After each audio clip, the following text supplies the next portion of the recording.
Isa ka ba sa napapatanong kung gaano ba kagaganda at kagagarbo ang mga naipundar na bahay ng ilang popular na social media influencers sa ating bansa mula sa pagiging content creator? Behind the cameras and viral videos, dream come true para sa mga ito ang magkaroon ng isang very aesthetic at napakagandang setup para sa kanilang vlogs. Kaya welcome sa isa na naman nating epic house tour na tsak na mai-inspire kayo. Sa video na to, bubuksan natin ang mga pintuan ng top 10 pinakamagandang bahay ng mga sikat na vlogger sa Pilipinas, Part 2. Ready ka na? Tara, simulan na natin to. Ngunit bago ang lahat, kung bago ka pa lang dito, huwag kalimutang i-click ang like and subscribe button at i-on na rin ang bell icon para updated ka sa mga bagong videos na punong-puno ng kaalaman. Salamat agad at welcome ka dito, new subscriber. At maging sa ating growing PH Headlines community, maraming salamat po. 10. Vian Iligan Velasquez. Isa sa pinakamasayang pakiramdam sa isang anak ay ang masuklian ang pagmamahal at paghihirap ng mga magulang. Kaya naman hinangaan ng mga fans ang pagiging mabuting anak ng vlogger na si Vian at maging sa suporta ng kaniyang mister na si Junie Boy Velasquez. Matapos iparenovate ni Vian ang munting bahay na naipundar nito para sa kaniyang mga magulang at mga kapatid. Sa kanyang mga YouTube vlogs, naipasilip na nito ang before and after ng bahay nila sa Cavite. Nakapag-house blessing na rin sila taong 2023 na dinaluhan ng kanilang pamilya at mga kaibigan. Makikita na napakalaki ng naging pagbabago nito. Mula pa lang sa exterior design ng kanilang modern minimalist house, napakaganda na ng kinalabasan matapos ang 8 buwang renovation. Mayroon itong 3 palapag at sa first floor, makikita ang kanilang living area, dining area, at kitchen. Ang ikalawa at ikatlong palapag naman ng bahay ay mayroong balcony kung saan plano raw nilang tumambay at magsalo-salo. Mayroon ding bathroom sa bawat palapag at kanya-kanyang kwarto ang bawat miyembro ng pamilya, kabilang na rin ang kwarto ni Vian at Junie kasama ang kanilang mga anak. 9. Bea Bores. Popular man ang social media influencer sa pagiging konyo at sa kanyang mayamang family background, pero bunga ng sariling pagsisikap at sakripisyo bilang vlogger at endorser ang kanyang naipundar na sariling kondo at bahay. Sa isang YouTube vlog taong 2024, ipinasilip nito ang before and after ng kanyang condo unit. Emosyonal na sinabi pa ni Bea na sana raw ay proud ang pumanaw ng mga magulang niya sa achievement na ito dahil pinaghirapan niya ito nang hindi galing sa kanilang yaman. Mapapanood sa kanyang condo tour na very chic at elegant ang renovation nito na bagay sa kikay personality ng vlogger. Nariyan ang kanyang living area with bubble couch, coffee table, at mini dining area. Tuwang-tuwa rin ito sa kanyang Parisian walls, vanity area, at bathroom. Ilan naman sa highlights sa loob ng kanyang unit ay ang chandelier at ang napaka-cozy na bedroom. Makikita na very aesthetic ang bawat sulok ng kondo ng dalaga. Bukod dito, nakapagpundar din siya ng kanyang kauna-unahang property sa edad na 22. Sa kanyang empty house tour vlog, ipinasilip niya ang binili niyang 3-story house with 2 vehicle carport mula sa kanilang family business na build and sell. Ayon kay Bea, ang 65 square meter lot na pamamahay na ito ay gagawin niyang paupahan para sa kanyang negosyo. 8. Christian Merck Gray. Ang vlogger na si Christian Merck o mas kilala bilang si Makagwapo ay excited na nagbigay ng official house tour sa kanilang bahay kasama ang misis nitong si Pam noong 2021. Ayon kay Merck, si Pam ang hands-on sa pagdisenyo ng pamamahay nila na makikitang elegante dahil sa interior design nito na halos kulay puti ang kabuuhan. Narito ang kanilang living room with widescreen TV. Homey vibes naman ang hatid ng kanilang dining area. Ayon pa kay Merck, nagkakahalaga umano ng 80,000 pesos ang dining table na ito na gawa sa Nara. Sa dining area din makikita ang accent wall with lights. Mayroon din silang open kitchen, dirty kitchen at bar area kung saan ang marble table ay nagkakahalaga umano ng 28,000 pesos. Mayroon din itong kwarto na may loft bed at ang kanilang master bedroom. Matatandaan naman na taong 2023 na ibahagi ng couple vlogger ang kanilang bagong ipinapagawang bahay na tinawag nilang Grace Mansion.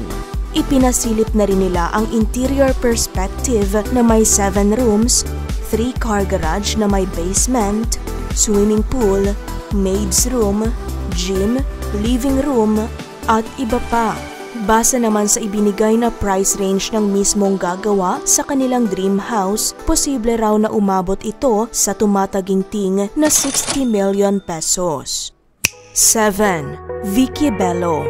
Ang sikat na celebrity dermatologist/vlogger ay minsan nang ipinasilip ang magarang pamamahay niya nang i-house raid ito ng unkabogable star na si Vice Ganda at ng actress-vlogger na si Alex Gonzaga sa magkaibang video.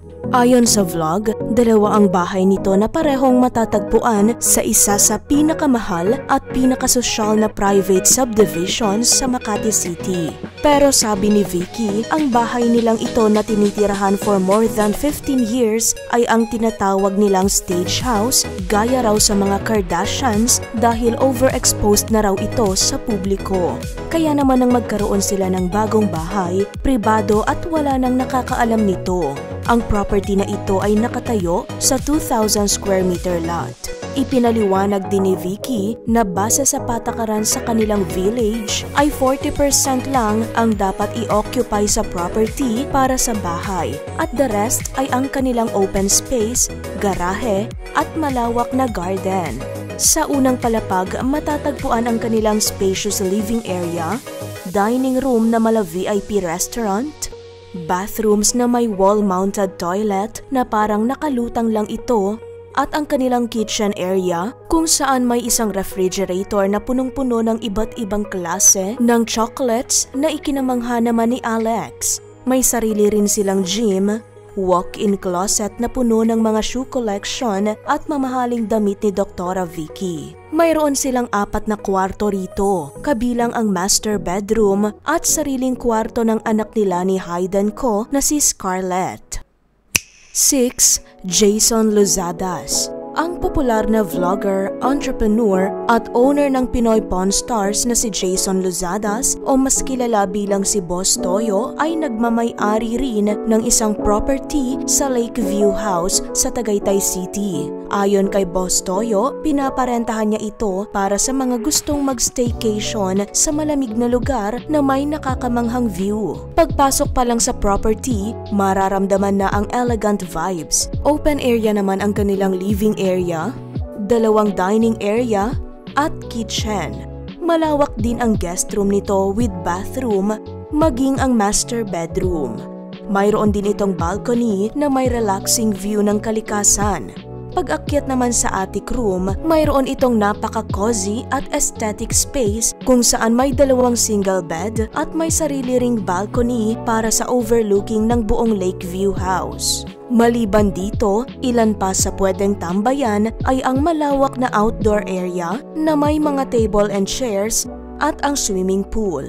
Pwedeng marentahan ang buong property ni Boss Toyo sa halagang 20,000 pesos kapag weekdays at 25,000 pesos naman kapag weekends na good for 25 to 30 packs. 5. Carlene Ocampo at Von Ordonia. Achievement unlocked din para sa former trainee ng isang K-pop group, dating aktres at ngayon social media influencer kasama ang kanyang partner na si Von ang magkaroon ng sariling bahay. Hindi lingid sa mga taga-subaybay ng couple vlogger na matindi ang pagsubok na dinanas nila sa pagpapatayo ng kanilang dream house. Pero noong January 2025, ipinasilip na nila sa isang house tour vlog kasama ang 2 nilang anak ang kanilang napakagandang tahanan sa Tagaytay. Ilan sa parte ng kanilang napakalaking bahay ay ang pavilion na pwede raw nilang pagdausan ng meetings, parties, o di kaya'y tambayan. Makikita rin sa exterior na puno ito ng glass wall. Pagpasok sa pinto, bubungad ang maluwag at malahotel na living room at very sophisticated na dining room. Mayroon din silang relaxing balcony na isa ring magandang tambayan spot kung saan sa tapat nito ay ang kanilang very comfortable guest room at isa pang connecting room para sa mga bisita. Nariyan din ang kitchen area na may pantry, bathroom at dirty kitchen. Sa ikalawang palapag, mayroong mini salas, bedroom ng kanilang mga anak at ang master's bedroom na may sariling walk-in closet at master's bathroom with luxury smart shower. Ilan lamang ito sa 8 kwarto nila sa buong kabahayan. Mula sa kanilang kwarto, matatagpuan din ang ikalawang balcony na may perfect view ng sunset. And last but not the least, may sarili rin silang malawak na basketball court, parking lot, at swimming pool with slides. 4. Franklin Miano.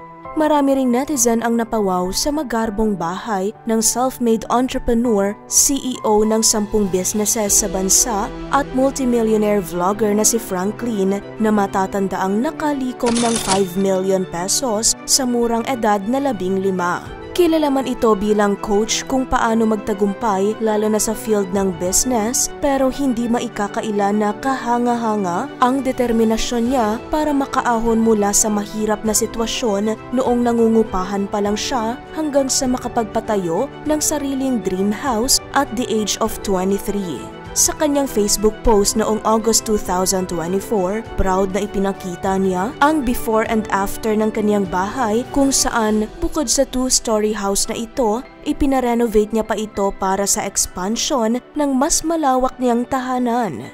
Minsan niya nang naibahagi sa kanyang YouTube vlog ang construction ng kanilang napakalaking bahay na milyon-milyon ang halaga. Naibahagi rin nito ang kalalabasan o ang interior perspective sa bawat bahagi ng bahay gaya ng high-ceiling living room, podcast room, dining room, kitchen area, at swimming pool. Isa rin sa dahilan ng pagpapa-extend nito sa kanyang bahay ay para umano sa mas maayos na parking space ng kaniyang magagarbong kotse. 3. Glenda de la Cruz. Hindi lang ang inspiring na rags to riches story ng one of the youngest billionaires sa bansa at CEO and chairman ng brilliant group of companies na si Glenda ang hinahangaan ng marami, kundi maging ang kaniyang pag-aaring bahay sa Itugon, Benguet na may makapigil hiningang tanawin.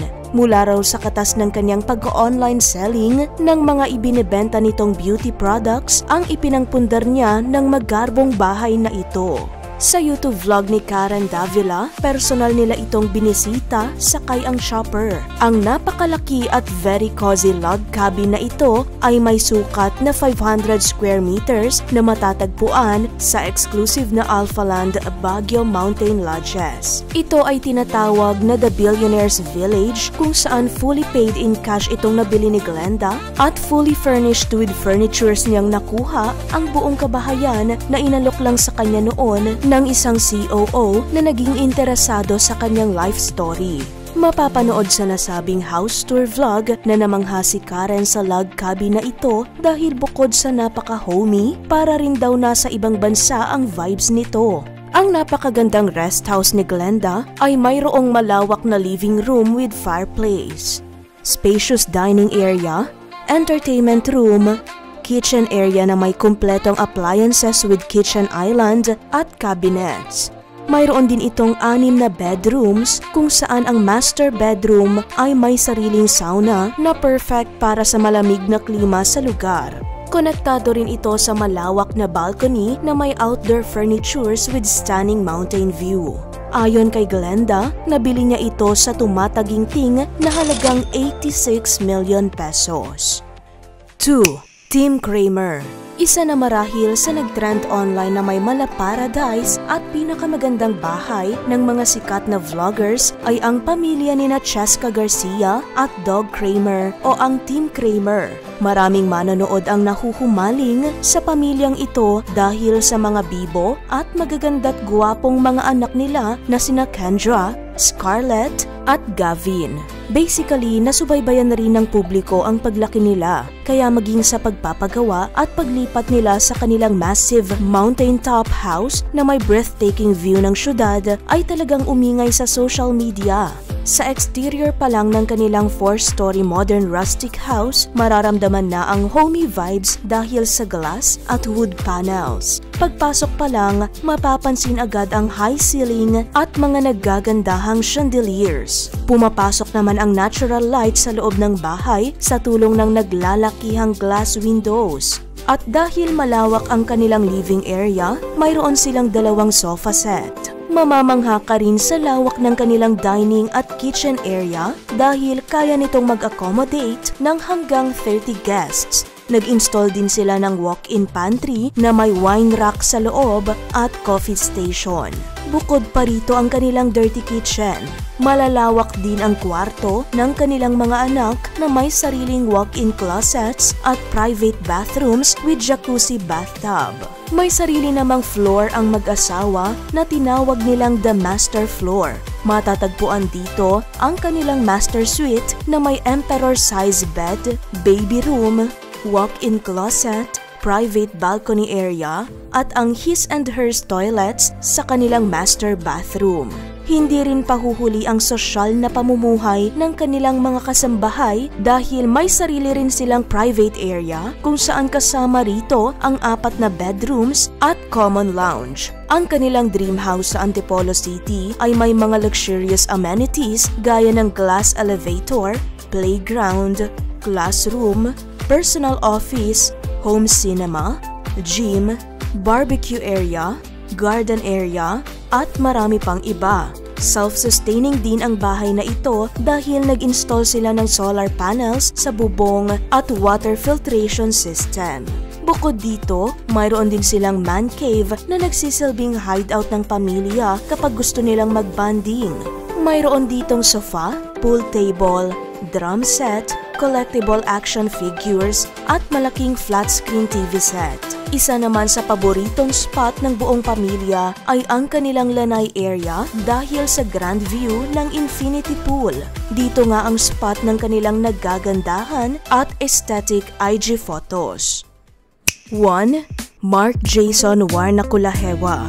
Isipin mo, dating isang OFW na nagsimula sa wala, ngayon ay may 1,000 square meter na mansion na. Pero ang mas nakakamangha ay ang jaw-dropping na naggastos nito na tumataginting na 200 million pesos. Ito ang MG Mansion, ang dream house ng rapper, songwriter at vlogger na si Mark Jason aka Makagko o MG. Sa isang house tour vlog, noong halos 80% na ang natapos sa construction ng kanyang tahanan, ipinasilip ni MG ang 3-story house na naipundar niya para sa kanyang pamilya. Sa exterior pa lang ng pamamahay nito, mapapawaw ka na sa ganda, laki at kagarbohan. Pagpasok sa unang palapag, sasalubungin ka ng malawak at high-ceiling living room. Ang ganda ng disenyo, para kang nasa luxury hotel. Mayroon ding spacious kitchen at dirty kitchen. May fine dining restaurant din na dining area, lalo na't mahilig ang pamilya nito sa mga family gatherings. Dahil sabi nga,